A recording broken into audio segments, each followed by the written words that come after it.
And we have a very interesting topic today, reason versus intuition.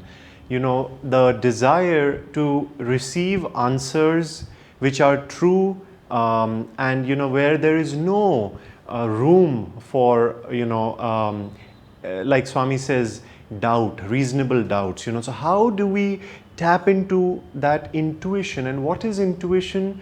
Yogananda ji said it is the soul's power of knowing God. So it is direct perception, but then that intuition can really help us because it is coming directly from, like we read, either our higher self or the Guru or God Himself. That is really what helps us finally navigate confusion and all the things that we come across in life. You know, I was reading an interesting story. This is of Swami Kriyananda ji. And of course, he was a very intuitive person. But this story it's a fun story, but it has a little lesson as well in it. And many years ago, many decades ago, when Swami Kriyananda ji was at Ananda's first community called Ananda Village, you know, that was a time when many young families were coming to Ananda Village. You know, people were getting married, they were having children. And Swamiji, you know, one day this couple came to him and said, Swamiji, we are expecting a child. And, you know, sort of half jokingly they said, what do you think? You know, will it be a boy or a girl? And, you know, Swami just thought for a moment. And he said, I think it will be a boy. And they said, oh, thank you, Swami, thank you very much. And it turned out, you know, that it was a boy. So they were very happy, you know, that Swami had predicted and it came true. So the next time, you know, another couple came to Swami soon after that. And they said again the same thing. Swami, you know, we are expecting a child. And perhaps their friends had told them that Swami predicted it right the first time. So they said, what will it be? And Swami said, He said, I think it'll be a girl. And lo and behold, again, you know, he was right and it was a girl. And Swami relates that it was interesting that in a row, because I think word soon spread throughout the community that you don't need to go to the doctors to find out if it's going to be a boy or a girl. Just go to Swami Kriyananda. And he said 6 times in a row, he got the answer right, you know, every time.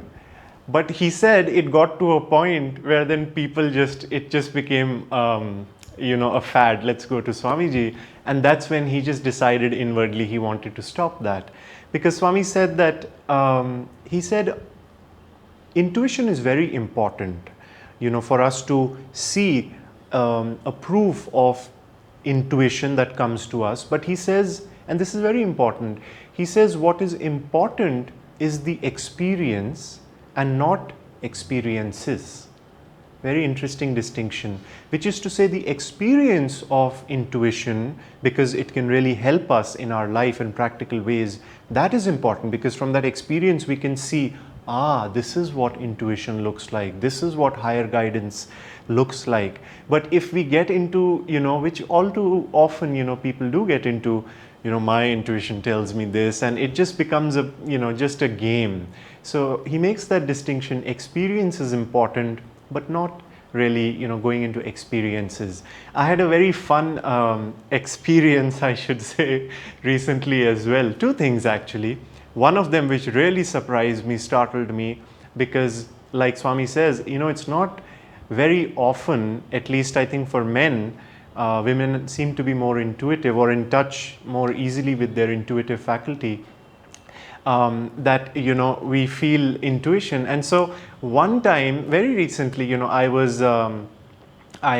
got out of my house and I got into my car, and suddenly I think I was in a calm space of mind, because really that is almost a prelude to intuition. But as I was driving, I suddenly started singing this chant.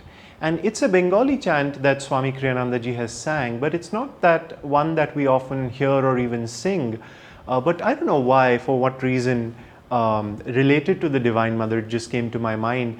Just the first line is Shemaya Mar Nirobo Keno Ma So you may or may not have heard that song. It's, like I said, very rarely that we play it or even sing it.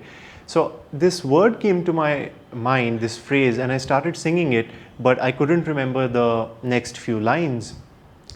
And suddenly it was, just in the next few seconds, it was a experience of intuition, because I didn't know how to find that song, but I knew that somewhere on my phone, in some album, of Bengali chants which I have, this song existed. But like I said, I had no clue where it was. And on my phone, the albums are there, but then inside the albums, you can have names. This is Life is a Dream, this is, Make Us Channels. But in many of the albums, it's just named track 1, track 2, and all the way to 20, 25, whatever it might be. So I found this very interesting. It was almost like I was not in control anymore for the next few seconds. And I almost saw myself take out my phone, open the music folder, and I saw my hand going down the list of albums. I opened an album, which it wasn't called Bengali Chants. I opened that album and I scrolled to the very bottom. It's as if, someone knew what they were doing. And I saw one track 16, and very confidently I clicked it. And lo and behold, it was a very surreal experience. The chant which I was just singing came out. And that was very unusual, just to say that, but it happens, and it surprised me. But then later I was thinking, why did it surprise me? We have the potential to be in touch with our higher self, with our higher nature. And I'm sure, at some degree or the other, you've experienced things like this in your own life. I was also, just another small incident, just some time back, this thought came to me, that, maybe I should visit Vrindavan. And again, this thought too just came out of the blue. It was not something I had planned or even wished or wanted, but just, the thought came, it'll be nice to go to Vrindavan. The very next second, I was sitting in my house, on the second floor, and the very next second, down below in the street, I heard a person loudly say, Radhe Radhe. And if that is the very common greeting in Vrindavan, where, rickshaw drivers, everyone, that's all they say, Radhe Radhe. If they have to scold someone also, they, do it in a loud voice and they say, Radhe Radhe, So the moment but in Delhi you don't really hear it. I think almost never have I heard that phrase being used in that way. But it was very uncanny again, that the moment the thought came, in the very next second, I heard this and I was like, my goodness, again, what is happening here? But there is a point here, a couple of points from these stories.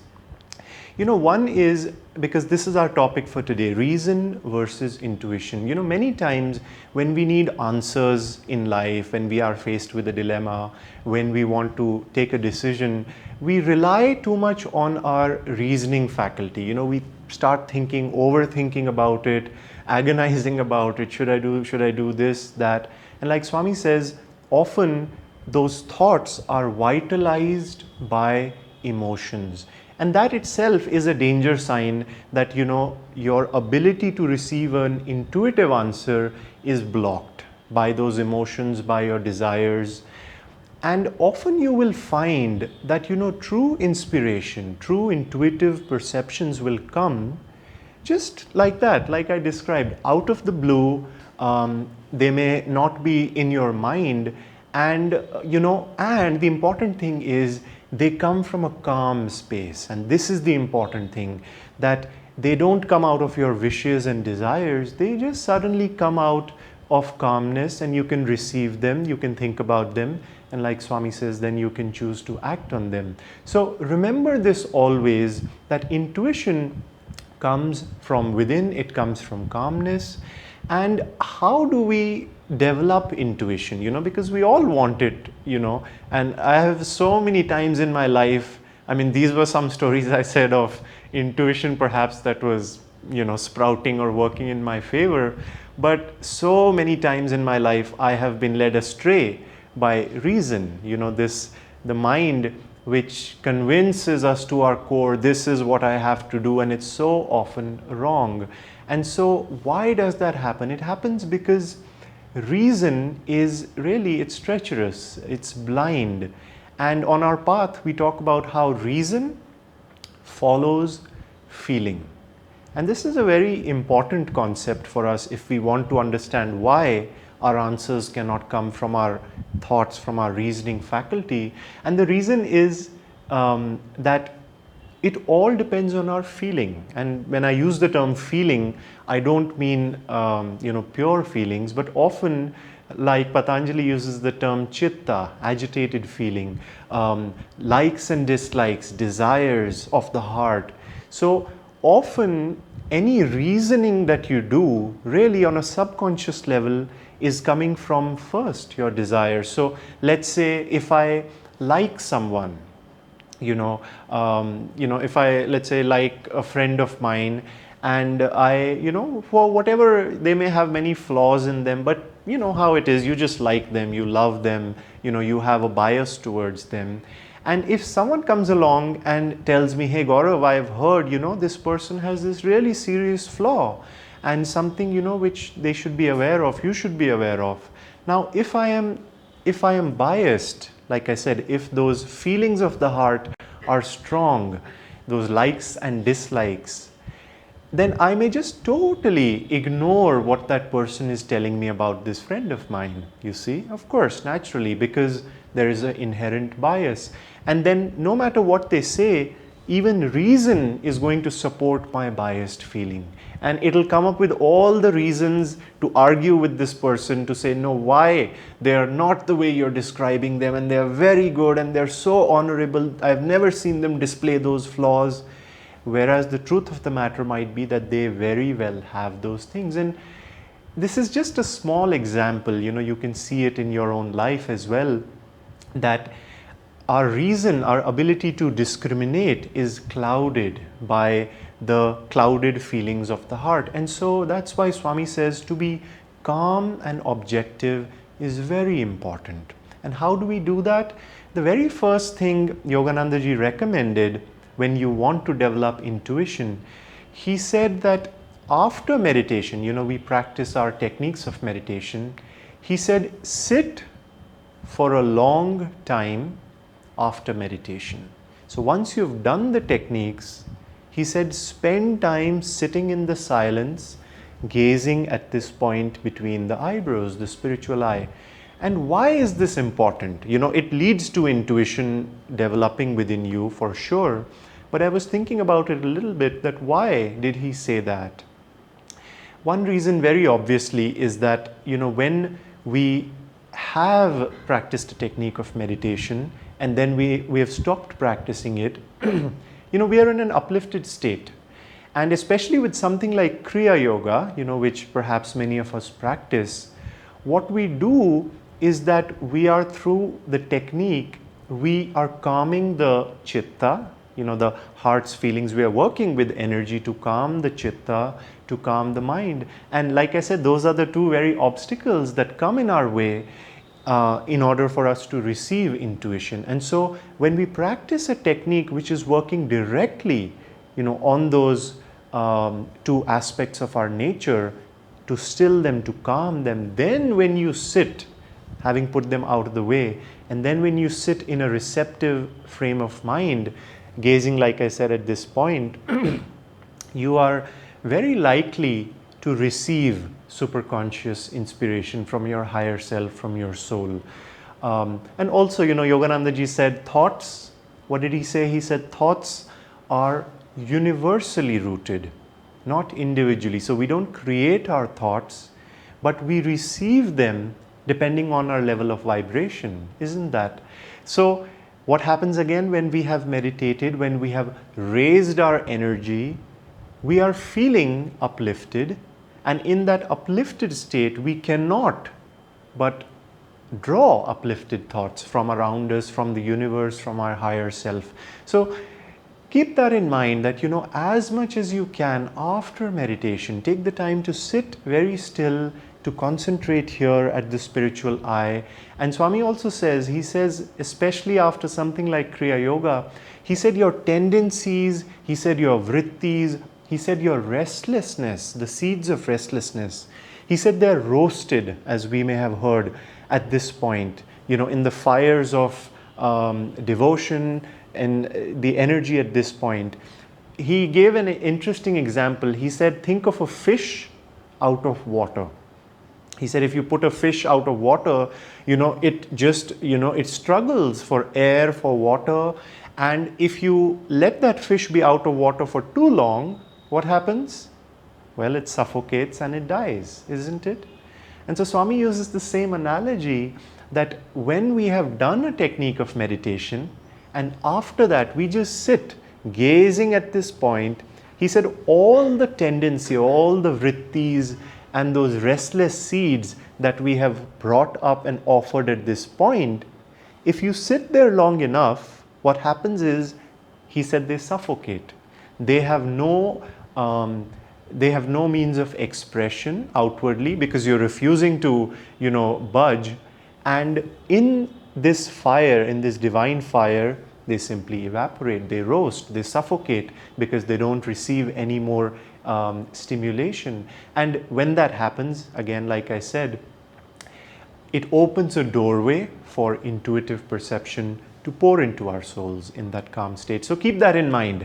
And the other thing, to keep in mind when you want to develop intuition is, oftentimes when you receive some inspiration which you feel is intuition, one, don't talk about it too much because it really loses its power if you, start broadcasting it to everyone. I received this wonderful intuition and let me tell you about my intuition, I mean, of course, I'm exaggerating, but often, people just go about and sharing, I received this inspiration and that answer, and it sounds good, but really, that itself is a sign that you're bordering on being emotional. Like I said, intuition comes very calmly.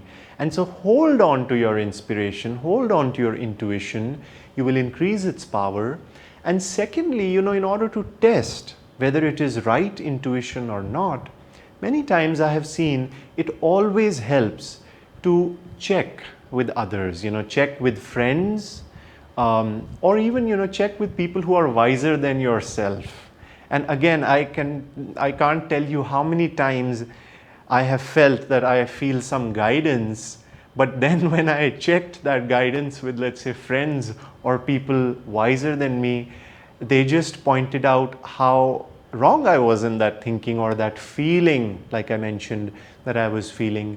And because they were much calmer, they were much more in tune, intuitive, they even gave me the right logical reasons why what I was proposing was wrong. And I could see that, because I could tune into that. So again, don't share your guidance too much. If you receive it, test it in small ways. Check with others, get some feedback. What do you think? Does this feel right? Does this sound right?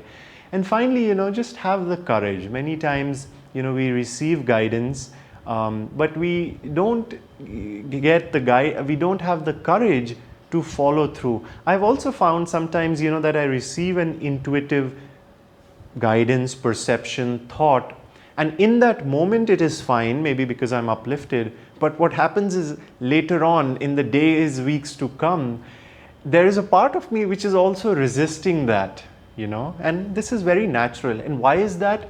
Because, when the inspiration was received, perhaps you were in a higher state of consciousness, it comes like a bolt from the blue, totally unexpected, and you're fine with it. But then as life goes on, the other side, the blind mind, the feelings, the desires, they resist. So if you can hold on to true inspiration, as hard as it might be, to follow through with those things, but try to, apply and do those things, you will find your life being changed in small ways. So these are just some things I thought I'd share today on this interesting subject of reason versus intuition, and I hope you can apply some of these things in your own life. So many blessings.